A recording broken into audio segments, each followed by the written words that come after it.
My wife's drunk laughter echoed as she stumbled from her male coworker's car, demanding I stop being dramatic about her one fun night. I didn't shout. I simply and calmly informed her. I canceled your credit cards. And the rent. The lease is in my name, and you have 2 weeks before the landlord changes the locks. You'd better call Tyler. Her sobriety returned instantly, replacing the drunken facade with pure panic. She whispered, "You don't have the guts." I just nodded, watching her grasp the terrifying truth. I had spent months, not fighting, but preparing, turning into a silent ghost in my own life. I learned about Tyler, not from her, but when she murmured his name in her sleep. While she slept, I methodically dismantled her world, changing the home Wi-Fi password, her lifeline, and deleting her cloud access. I let her watch her digital existence vanish, one account at a time, testing her until she looked at me and asked for my help. I thought Tyler was the tech-savvy one. I replied, confirming her biggest fear without raising my voice. The following morning, the true blow landed.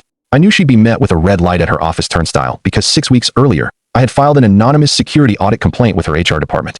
I provided them with a dossier of screenshots, IP logs, and Slack timestamps. They didn't fire her for immorality. They fired her for legal liability. She came home 2 hours later, shattered, no longer pretending to be busy. "I've been fired," she confessed. When she asked if I was responsible, I lied. No, I didn't want to give her the closure.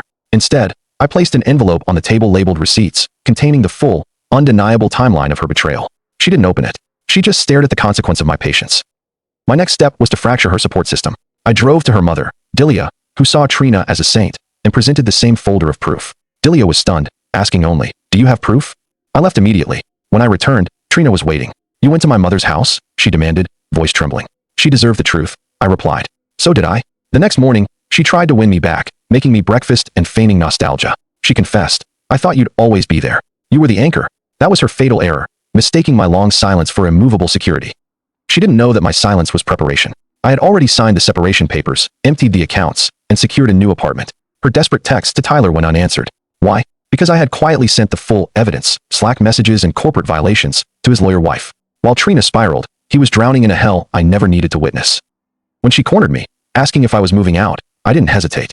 "I have to drop off the keys," I said. "To the new place." Her face shattered. "You're really going to leave me?" she whispered, stunned. "I'm already gone," I replied. I wasn't getting lost. This was just the echo finally reaching your ears. Weeks later, in my bare, quiet apartment, I finally exhaled. I didn't feel anger. I felt space. I started rebuilding my life, signing up for classes, reconnecting with old friends. I realized I didn't miss her. I missed the version of her I thought I had. I learned that I didn't need to destroy her to find myself. I just needed to let her go. Standing on the sidewalk, letting the wind hit my face, I finally recognized the feeling that carried me forward: peace. If you made it this far, leave a like, share or subscribe to help grow our channel, and keep it alive for more dramatic stories that will surely give you some much-needed awareness. Thanks and be safe always.